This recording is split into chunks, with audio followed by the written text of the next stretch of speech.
Years na. So, yun, meron na din si Papa. Di ba, pagka ganun kasaktong-sakto yung Siyempre, makapaghinga-hinga tayo sa mga gastusin sa bahay. Dito ako sa isa sa na-excite na aming exhaust fan. Maganda at malinis na itong ating swimming pool. O pwede na tayo maglangoy-langoy dyan. Thank you, Lord. Magi.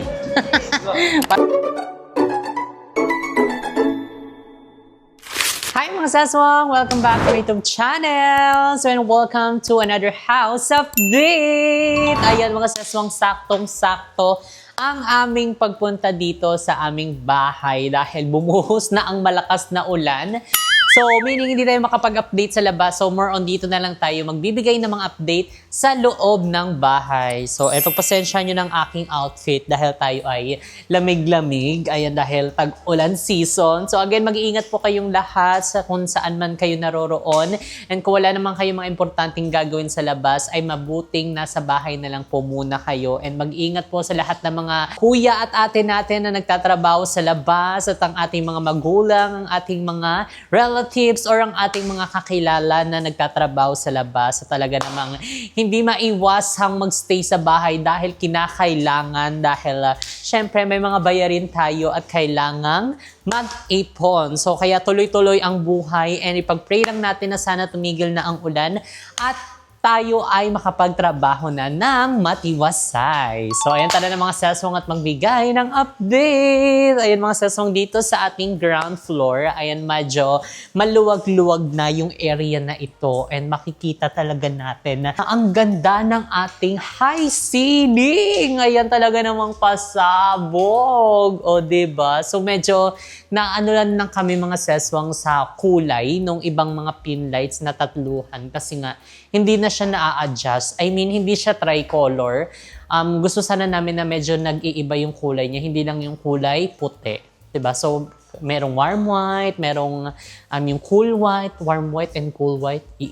So, yung tricolor sana siya mga sis. Pero, okay na din siguro yan dahil ang dami mo nating ipapapalit dito sa bahay pero wag muna ngayon kailangan matapos na muna nila ito and syempre makapaghinga-hinga tayo sa mga gastusin sa bahay dahil parang tuloy-tuloy ang mga gastos mga sis at hindi siya humihinto. So ganun talaga kapag adulting stage na talagang nandun ka na sa reality and life.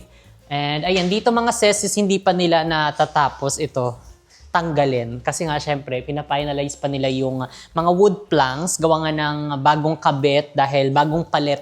Yung mismong area na ito mga sesa, yung papunta mismo sa second floor dahil nga, di ba, medyo pangit ang pagkakaukit or pagkakatapyas nila mismo sa mga planks namin. Kaya, medyo hindi namin tinanggap yon. Kaya, nagpalit sila ng bago pero nakakat pa rin siya. Pero wala tayong magagawa. Okay na yun kasi yun yung nasa final design mismo na ni-render nila sa amin. So yun lang. Sana lang ma-execute na maayos, matibay, maganda at hindi siya yung pangmadalian lang. Kasi syempre kapag maghahagdanan tayo, may pressure yung paa natin, lalo kapag nagmamadali. And syempre kapag maghahagdanan ka, syempre kakapit ka, di ba? So sana lang maganda yung pagkakakabit nila sa hagdanan natin, matibay at pangmatagalan, no? Di ba? And dito din pala mga sesong, kung mapapansin yung mga wallings natin dito sa ground floor ay final na siya. I mean, na final coating na siya. Ito na yung pinaka-kulay niya. O, di ba? Ang ganda.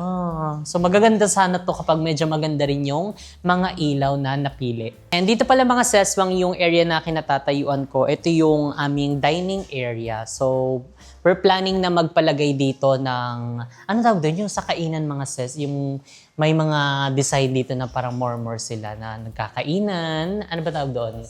Comment nyo nga mga sesong down below kung anong tawag doon. Parang ang natatandaan ko, hopper. Ayun, pa-comment mga seswang, yun yung ilalagay namin dito kasi nga ito ay kainan. Or pwede rin naman tayo magpalagay ng glass kasi nga 'di ba para medyo lumuwag yung mismong area. And itong aming mga ref, hindi pa rin siya mga seswang na na ikakabit. Just kung alam lang namin na hindi pa pala siya ikakabit, hindi muna namin ito binili, 'di ba? Buti na lang. And nailipat siya kasi itong area na to is nagbabasa. Hindi namin alam doon ata yan. And pumupunta lang dito. And dito naman mga seswang sa ating cooking area. Cooking area ang ating kitchen area. Yung kitchen area natin mga seswang, dito ako sa isa sa na-excite na aming Exhaust fan. Eh, magandang exhaust fan. Actually, yung nagmi-meeting pa lang kami with our contractor, ayan yung isa sa kinonsern namin dito sa kitchen area namin. Ayaw namin nung exhaust fan na eyesore or, natatakpan kapag nagsushoot. So, gusto namin yung, it's either, yung pinaka-ano pa nga namin, request namin, yung gumaganon, yung umaangat. Kaso, parang, hindi ata visible or mahihirapan sila sa paghahanap ng supplier nun. So kaya, eto yung isa sa pina-check sa amin. Okay din naman, kaso nga lang yung wire talaga yung hindi nagpakabog eh. Eyesore siya. So, pinaplan pa namin kung paano siya matatakpan kasi ibang kulay yung yung wire, kulay green siya eh. Kasi ang pinaka-design nito mga sis, may nabasa rin ako na kailangan daw talaga nasa nakadikit sa kisame. Hindi po talaga. Nakaganyan po talaga siya. Kasi para siyang chandelier na exhaust fan. Yung nakahang lang talaga siya. Pero yun lang talaga yung pinaka-eyesore and yung concern namin, which is yung wire na kulay green. So, ayun, sana lang ma-execute din yun ng maayos na hindi masyado visible sa camera, di ba? Ang ganda Dahil kapag nagluluto, at saka napanood ko na nagsasanction talaga siya ng usok. And yun nga, hindi saan pumupunta. Sabi niyo mo, daw dito, nag-change into nothing. Nag-change into nothing. Ganun yung atake niya. And syempre, ang ating mga dito, backsplash. Ayan ang ating kitchen. So, na-excite kami kasi meron ding ilaw dito. And ayan yung ating mga cabinet. O, diba? Hindi rin pa pala pantay ito, Hindi pantay. Hindi pa yan siya final, mga sis. So, ayun. Diba? Nakaka-excite talo kapag dito na tayo nagluluto. Ay, nabangan yung ating mga vlog dito sa ating bagong bahay dahil na-finalize na rin namin actually yung mga dapat gagawin dito sa bahay. And ang ganda din kasi yung namin dito, yung countertop namin. Ang dami niyang mga compartment. Mga space, storage, o di ba, mga paglalagyan ng mga kung anik-anik. Very spacious talaga siya, mga sis. Hindi lang yung isang ganyanan lang siya at onti lang yung mailalagay. O di ba? Kapag nagluto na tayo, welcome to luto! Ganyan, di ba? Aray ko, di punggol ka. And hindi pa nga nakakabit yung aming sink dito, Kasi nga inaantay pa nila na matapos talaga itong mismong area na ito ng contractor namin bago pa gumalaw yung mismong magkakabinet. 'Di ba? Andito na din. Pero yung namin, in-order namin, wala pa.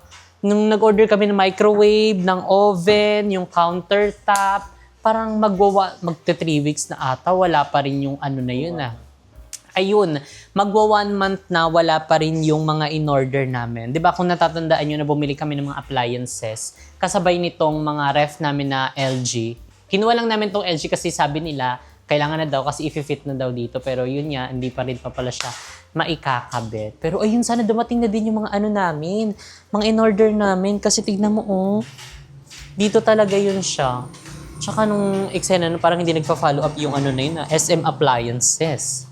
Nandito sa area na to, ayan, naging storage muna siya kasi wala pa silang nalagyan ng iba't ibang mga gamit. So, medyo basa lang yung floor. Hindi namin alam kung saan siya nanggagaling. Pag titignan mo naman yung kisame, wala namang problem sa kisame. Or siguro dyan lang, tapos kapag naglalakad sila na tumatalangsik. Ayan, dito din sa area na to, ito yung aming auxiliary kitchen. Ayan, dito magaganap ang mga bakbakan na luto. Ayan, dito maglalaban si Master Chef Boy Logro. Ayan, dito magaganyan-ganyan, di ba? Pangmalakasan. And ayan, sa labas, wala pa naman ang eksena. So, bisitahin niya natin itong isang room na ito. Ano ba to? Okay, CR. Walang ilaw. Ay, siguro nagmap sila may John Rocks. Ayun, may ilaw! Ayan na! Nakabit na yung aming shower. Kaso parang maliit. Ay, mababa. Mababa ba? Mababa! Ang cute! O, diba? Pag gano'n ka, saktong-sakto yung para kang sumalang sa Silya Electrica. Oh my God! Totoo ba to? O baka maliit lang yung yung nagkabe. Di ba? Hindi siya standard. Ang liit niya. Ang baba niya. Sobrang baba. Oh, pak, eto na yung shower mo. Oh, hindi ka mag-enjoy na maganda yung bagsak sa baba. Oh, mababa nga to. Oh, tignan nyo, ang cute. Parang nakaka-insulto to porket maliit kami. Hindi, gusto naman namin yung mataas. So baka ipaano namin ito. Ipabago namin yung height kasi ang baba din. Wala ba silang sukatan? Meron na ba yan?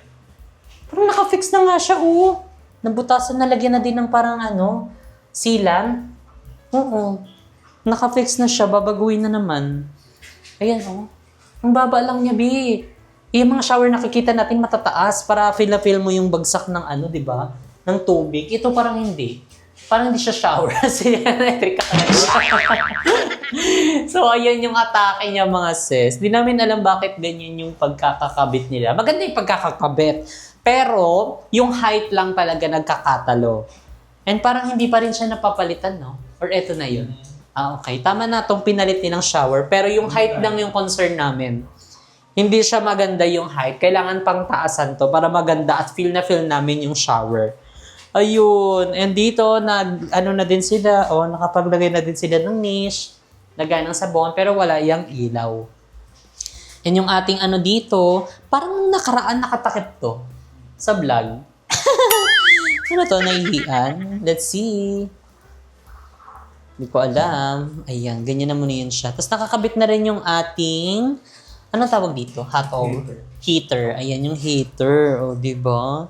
Pasabog. Ilagay na lang dyan yung mga yung panghilamusan ng mukha. Diba? So, yun ang concern namin dito sa CR na to, mga sis, ay yung height mismo.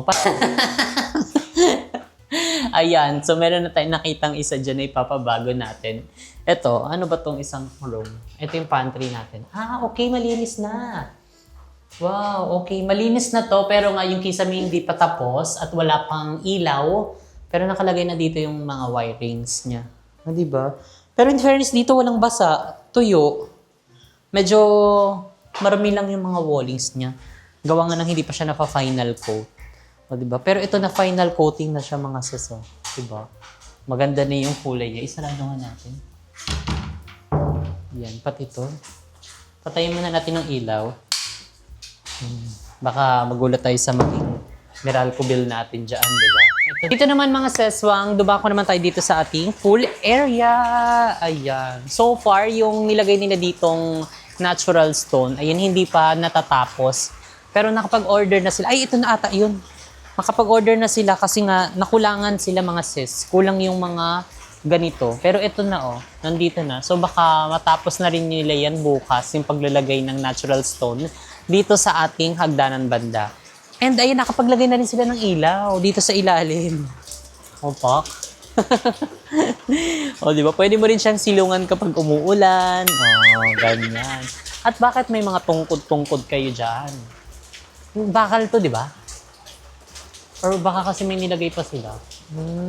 Yun muna. And dito, mga sis, sa ilalim ng hagdanan ay magkakaroon ng mga halaman. Hindi sobrang dami, pero yung tama lang. Kasi para kahit paano, di ba, meron tayong earth elements dito sa hagdan. Parang pang lang sa feng shui, kasi yun yung isa sa kailangan. I mean, pangontra, di ba? Kasi nga, wala na tayong magagawa, nakalagay na yung hagdanan natin at nakatapat siya sa pinto. Pero may ibang mga way naman para maputol or maano yung ganong paniniwala natin. And syempre, kay God pa rin lahat ng kapalaran natin sa buhay, di ba? Basta mag-trust lang tayo kay God. And dito naman, mga seswang, ayan, finally, natanggal na nila yung eyesore dito. Ayan, dahil, di ba, ilang mga araw na nakalagay dito yung nila, yung ibang mga materyales nakakalat. So, hindi natin masyado na-appreciate. Pero ngayon, ang ganda na.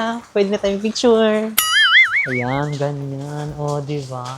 At talagang tutubo ng bonggang-bongga ang ating mga halaman kasi tignan mo, ang ulan, pasabog. Pero isa sa concern namin talaga, medyo nag-aano na kami ngayon sa mga bamboo, kaya parang nakalbo na siya, mga sis. Ay, ba ang ganda? Pasabog na siya. Gaganyan tayo, thumbnail. Ayan, di ba? Tapos kapag maganda at malinis na itong ating swimming pool, o pwede na tayo maglangoy-langoy dyan. Uy, OMG, na-excite talaga kami mga sis. And may nabasa din kaming comment na bakit daw nagkakaroon ng tubig yung pool. I mean, parang dumadami siya. So dito kasi mga seswang yung area na to is open lang siya. So syempre kapag gumano yung ulan dyan, pumupunta dito sa mismong pool area namin. So ayan, nadadagdagan ng tubig at parang halos papuno na. So what more pa kaya kapag meron ng tubig to, no?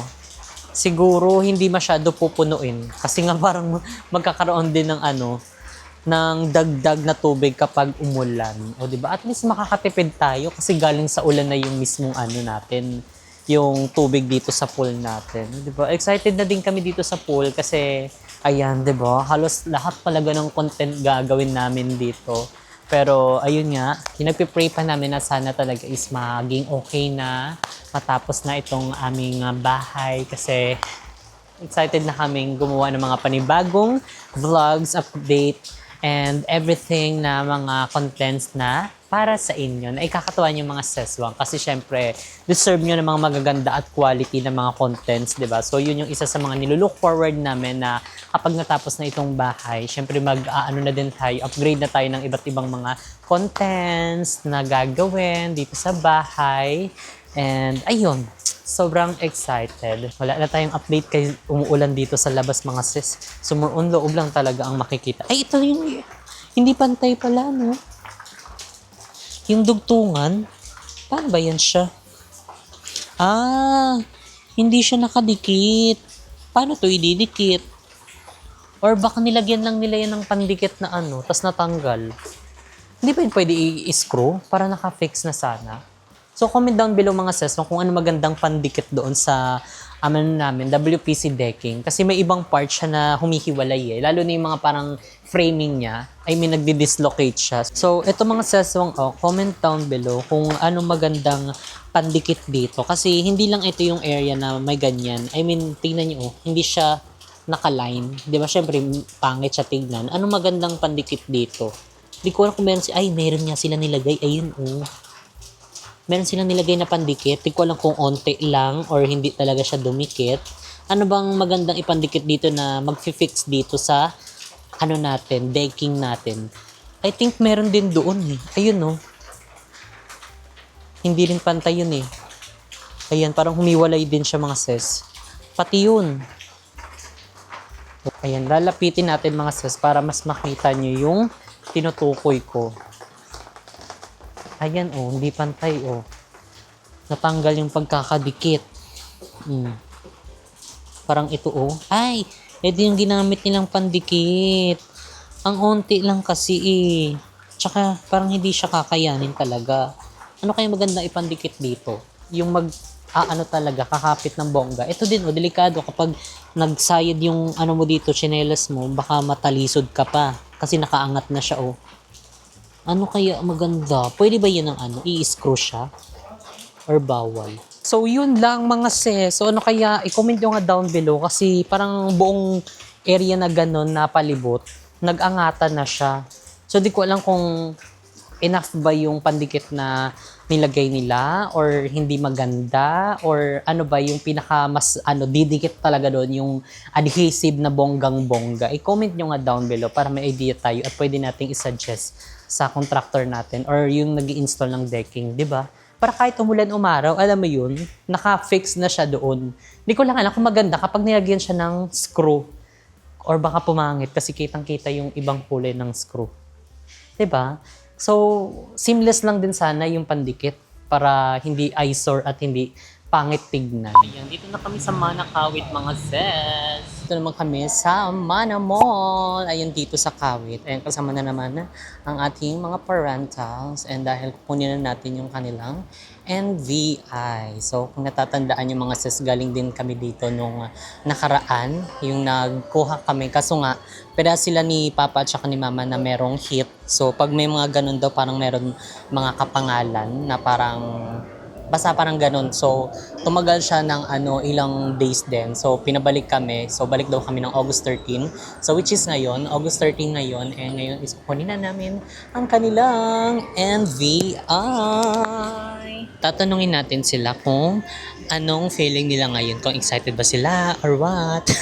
Ay. Bakit? Para CR daw siya. Para kara si Raul asi. So anong nararamdaman mo? Makukuha mo ng ano mo ngayon? NVI. Siyempre, kinakabahan, tapos excited, kasi may, Matagal na kanina. oo, parang, sana ang address, Gentry. Pag hindi Gentry, patay tayo dyan. Paano yung una mong pinilapan at una nating kinuha yung team? Walang parebalita. Mauna pa to. Wala pa daw eh. Pero ngayon sure na makukuha. Sigurado. Ay, grabe ang ngiti naman talaga. So ano yung mga na-feel mo nung mga ilang araw na parang, ang tagal nung pumunta tayo dito? Siyempre, nalulungkot ako kasi ilan na lang, parang 3 na lang kami ang wala pa, yung mga kasama namin doon sa Talipapa na tinitindahan namin. Sila lahat mayroon na, 3 na lang kami wala. Kaya kailangan i-require talaga na Gentry ang ID mo. Ay, akin Paranaque, kaya palpak. Kasi wala ka pang ID dito. Wala pa akong ID dito. Pati yung senior ko, lipat ko na. So ikaw naman pa, anong feel mo ngayon na makukuha mo ng NBI mo? Masaya akong makuha. Dagdag ID, no? Na ID, nandyan na ID. Ang dami na niyang kolektang ID. Ilan na ID mo? Ewan ko, wala na yan. Parang ano na to, pang-apat na. So yan, pang-apat na yung ID ni Papa na address na nandito sa Cavite. Pero si Mama, may mga ID din siya ng powerful like yung senior, kaso nga hindi pa naka-address dito sa Cavite. So ayan mga saswang, tara na at pumunta sa NBI para makuha na natin ang kanilang NBI. Let's go! So sana makuha na ngayon kasi pinabalik kami 13 eh. So, sana sure yung 13. So, let's go. Hindi ko pala na-share sa inyo mga sesong pumunta kami dito. Ganito pala yung itsura dito kasi parang pangalawang beses ba lang namin nakakapasok dito sa Mana Mall. So, may mga tiyanggi-tiyanggi pala dito. So, ayan. O, diba? May mga salon-salon. At mano-manong akyat dahil hindi umandar ang kanilang escalator.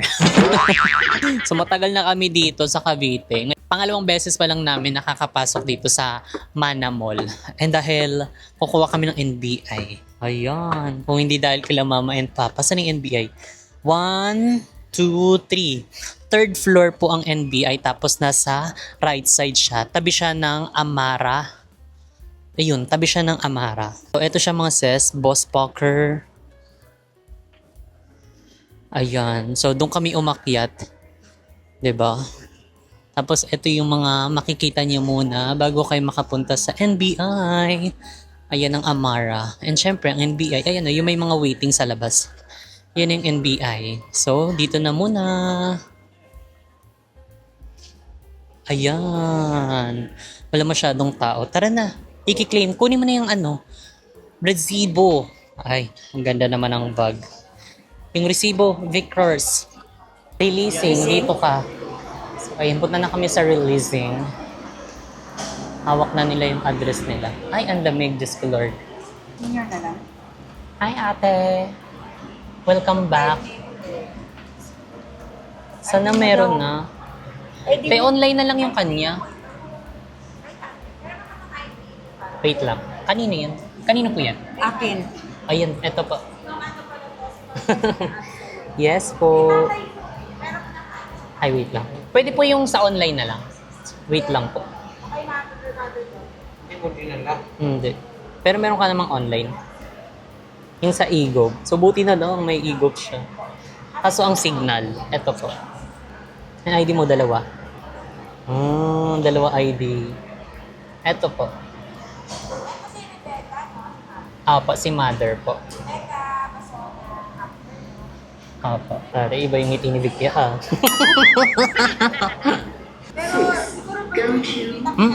Sa birth certificate. Wala po. Ay, dito po. Asan yung birth certificate? Kanino sa kanya? Oo. Birth certificate at saka yung postal kasi yung pinakita ko. Ito bago lang kasi ito eh. Opo. Parang di pa siya updated. Di ba po? Ayan. Wow, ayun na kay mother. Charing.